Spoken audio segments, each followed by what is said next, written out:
Good morning everyone, my name is Samantha and welcome to Story Tent. So in this second part of our Story Tent, these craft activity videos, we are going to be exploring further the themes that we were talking about in our circle time. So in circle time today we had kind of a summertime, a sunshine theme, so I am outside to record these videos as part of that summertime sunshine theme. So some of the activities that I thought we could do today would be, first off, it would be to take a sensory walk. So maybe you're going to walk somewhere around your house, whether you're inside of your house or outside of your house, and you're going to see what you can hear. So I can hear a boat, I can hear the waves, I can hear some birds in the trees, and then what else do I see? I see some trees, I see the water, I see the boat way over there making that noise. I see the trees, I see some chairs around here, all kinds of different things. One of the things you can do as well, depending on where you are, is you can see what you feel or what things feel like. So for example, if I was feeling the trees, I might say they feel a little bit bumpy. Awesome. Okay, so that's one of the activities you can do, is you can take a sensory walk. Another activity that you could do is maybe on your sensory walk you found some things, maybe like seashells or maybe some rocks or something. So I've got a few seashells here. So I've got one, I've got two, I've got a few more here. But with your seashells, you could take them and you could sort them. So maybe I'm going to say this one's kind of looking like a circle, so it's going to go over one side, and this one just is a very weird shape, so it's going to go on another side. Or maybe you could, if you had a lot, so I'm going to grab another one, maybe you could sort them from biggest to smallest. So I think that's the order of biggest to smallest for mine. And then maybe you're going to sort them by color. So I think these two look kind of the same color.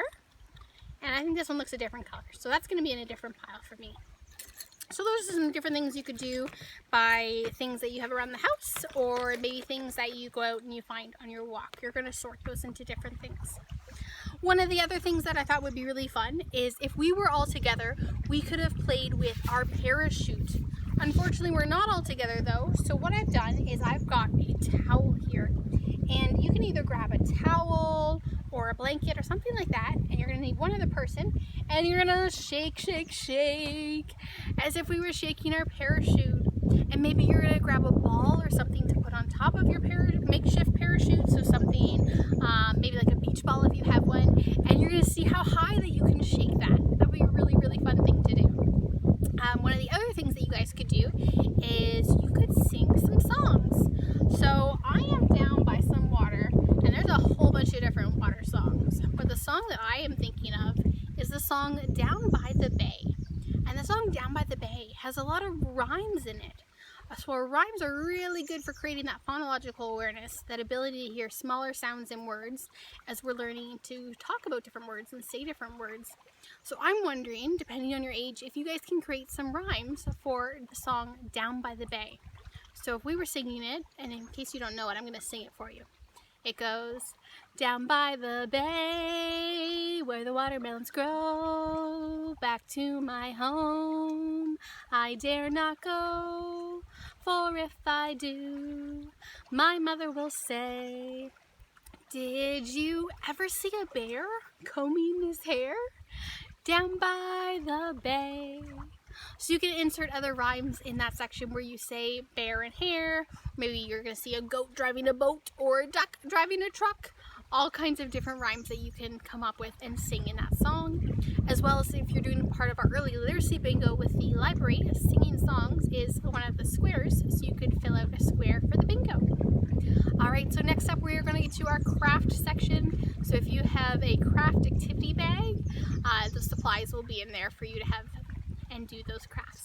So for this craft here, we've got a sunshine name craft. So in your craft kit, you should see some pieces similar to these, or a piece of paper similar to those in a yellow color. Mine wasn't, so I just had to do some coloring.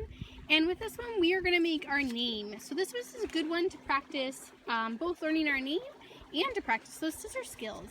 So the first thing I'm going to do is I am going to write my name on this piece here in the middle. So my name is really long. It's got 8 letters. My name is Samantha. All right, so there is my name. So parents, if you want to write your child's name on that middle part of the sunshine, you can do that, and then they can use that to figure out what letters they have to put on their beams. All right, so the wind's working a bit against me, so I'm gonna start by making all the letters for my beams there. So I've got my S. That ran away from me here. Okay, so I have my S. I've got my A. I've got my M. I've got my A, my N, my T, my H, and finally my A. So if you're lucky and have a shorter name than me, you will have less sunbeams that you'll have to write your names on. All right, so I'm gonna speed up this video as I glue all the pieces on that you can see here to make a sunshine. All right, here we go.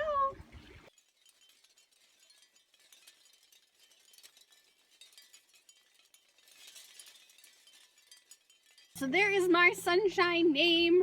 As you can see, I did not space those out very well, so the end of my name is kind of hidden, squished together there. So you could do this one of two ways. You could do it where you're writing the letters of the name on before you put the sunshine beams down, or you can write the letters of the name after you do the sunshine beams. So either way, that's going to help with the scissor practice, so those fine motor skills there, and practicing learning their name.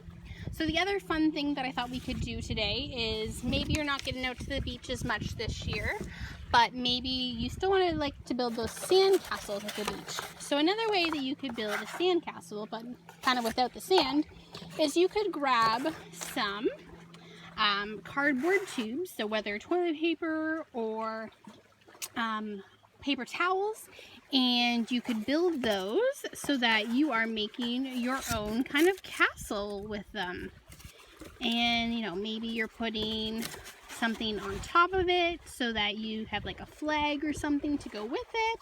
But either way, use those cardboard tubes that you've got and make castles out of them for just some fun free play that can be done over and over again. All right, have a great week everyone, and thank you for joining us for Story Tent.